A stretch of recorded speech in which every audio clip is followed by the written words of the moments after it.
R5P8 was a member of Onaka gang, which was led by Hondo Onaka.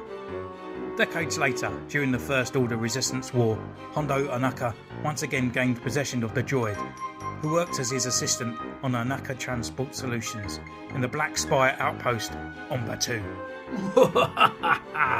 And welcome to this Halloween special week of R5P8, my latest custom from the knockoff Bandai kits, which is Hondos Droid from Clone Wars and from Galaxy's Edge, and this is his creation.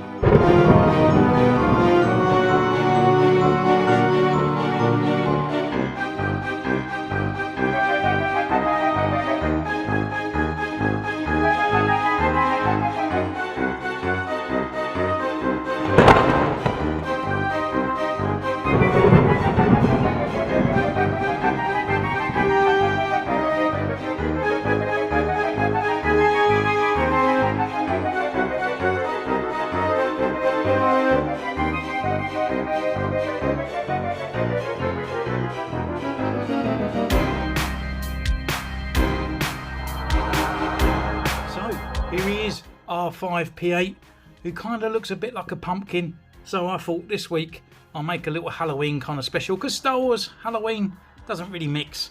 But this guy, I think he literally has the ticket, and why better not? Because this guy this year seems to have got quite a bit of a look at, really. There's a Disney exclusive Elite version, and there's also been a Black Series, I think it's Target exclusive, just launched. But I just don't think none of them really kind of get the look of R5P8. I just think they look a little bit weird. We're all missing the gun. I haven't gone that far. I haven't actually got that gun to fit in his head, as I want it sort of accurate as possible. But yeah, I just think the Elite series looks pretty cool, but I don't know how big they are compared to these Bandai kits and the official one. As you all know, I don't actually have an official R2 unit in Black Series. I just think the sizing looks completely off and everything like that, so I've gone for the knockoff Bandai kit. And yeah, the new Black Series one that's just come out as well, it just doesn't look great. It just looks a bit cheaply done.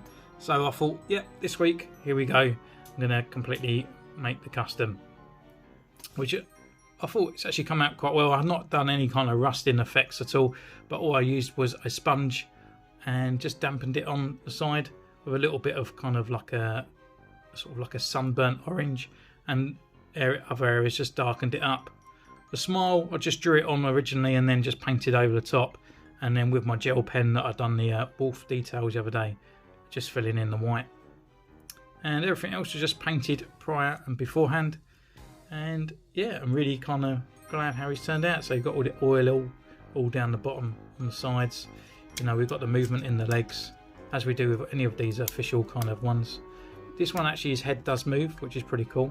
Comes off pretty easy, and we can just push down on his middle leg, and comes out at the bottom.